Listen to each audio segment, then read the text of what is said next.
Paz y bien, y buenos días nos dé Dios. Hoy empezamos un capítulo del Evangelio de San Mateo, el capítulo 13, dedicado a las parábolas del reino. Jesús, que se dirige, habla siempre en parábolas. Eso les extrañaba a los discípulos. ¿Por qué habla siempre en parábolas? Y es que la parábola es un símil, es una comparación, y a la vez es como una provocación para que tú, nosotros, el que escucha, pues comprenda, se esfuerce en comprender y tome decisiones. ¿Por qué no todos aceptan el mensaje de Jesús? Son las parábolas o la parábola que este domingo escuchamos, la parábola del sembrador. Es una pregunta esta que se hicieron los primeros cristianos, que se hicieron las comunidades a las que escribe el evangelista San Mateo su evangelio y que nos hacemos nosotros. ¿Por qué a veces es rechazado y no aceptado el mensaje de Jesús, el mensaje del reino? El Señor, en la explicación de la parábola, nos propone como cuatro razones o cuatro actitudes. La primera, la semilla que cae en el camino, que vienen las aves y se lo comen. Son la gente pues que no les interesa nada. Posiblemente hay gente que a lo mejor no ha oído hablar del mensaje de Jesús y lo rechazan, no saben. Hay otras personas que no quieren complicarse la vida.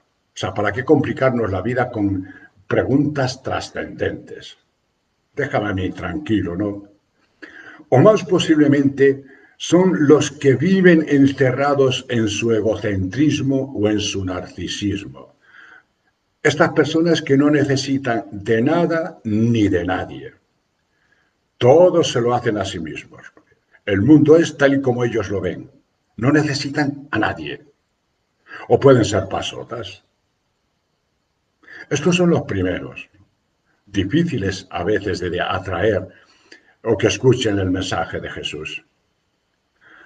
Luego están aquellos que en un primer momento pues aceptan con mucho entusiasmo e ilusión el mensaje de Jesús, enardecidos incluso, ¿no? Pero que sin embargo no tienen raíz. A la más mínima contraindicación o frustración o fracaso, aparcan el Evangelio, aparcan a Jesús. O por ejemplo también por el qué dirán aquellos que están junto a mí. Dejan el Evangelio. No, el cristianismo no es una vida de sensaciones, de sentimientos, no, es una vida. Y eso es lo que nos cuesta a veces, ¿no? Nos dejamos llevar por sensaciones y cuando las cosas sensiblemente dejan de afectarnos, lo dejamos. Parece que no nos sirven. Luego están otros que posiblemente son tierra buena, pero es una tierra donde ha crecido la maleza, no ha sido cultivada, han crecido las zarzas. Son personas, como digo, que pueden ser buenas, pero tienen otros intereses. Otros intereses por encima pues, de la palabra de Dios, ¿no? Del Evangelio. Y eso es lo que ahoga la semilla. Es imposible, aunque sean tierra buena, es imposible que crezca ahí la semilla porque la asfixian, el agobio de la vida. Siempre estar pensando en lo que tengo que hacer, en el ir y venir, en el deseo de las riquezas, en ser más, están por encima de todos. Eso asfixia la palabra. Y luego está la tierra buena. La tierra buena que lo único que hace es acoger la semilla y ésta crece por sí sola, por su misma fuerza. Unos dan el 100%, otro da 60 granos otro da 30. No todos somos cristianos de 10. Debemos tener presente esto.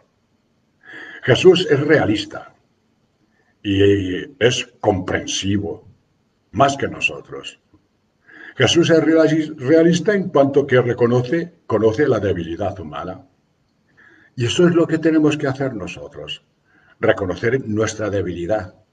Es verdad, damos frutos, pero cuidado, no te enorgullezcas. No te enorgullezcas de esto porque si das frutos es porque Dios te lo da.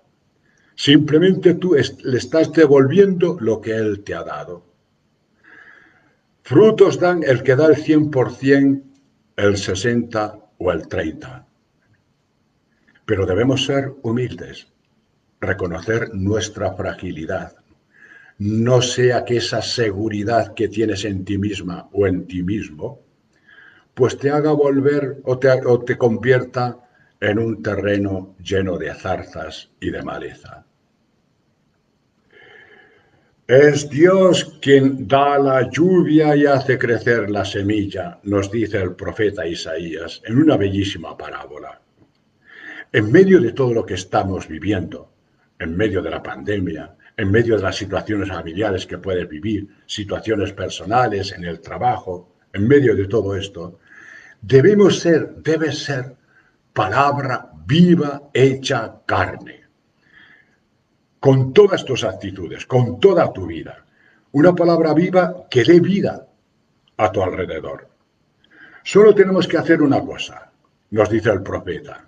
Es esa palabra que hace la voluntad de Dios. Como Jesús, ¿no? Como María, dispuestos a hacer la voluntad de Dios. Esto es lo que hemos escuchado, lo que hemos leído en plegaria colecta, la primera plegaria que hacemos en la Eucaristía. Oh Dios, que amas la vida, intentas llevar al camino a quien se ha desviado. Concede a nosotros los cristianos ser dignos de este nombre y cumplir cuanto en él se significa. Todo un viaje, ¿no? Todo un programa de vida. Y por último, San Pablo en su carta a los romanos nos habla que la creación entera gime con gritos de angustia esperando su liberación, como nosotros. Nosotros junto con la creación somos criaturas, ¿no? La creación entera será redimida. A ella también afecta la resurrección de Jesús. ¿Cómo sucederá esto? No lo sabemos. Pero lo mismo que nosotros creemos en nuestra resurrección, también creemos que la creación entera será liberada de la esclavitud a la que la hemos sometido nosotros con nuestros pecados. Paz y bien.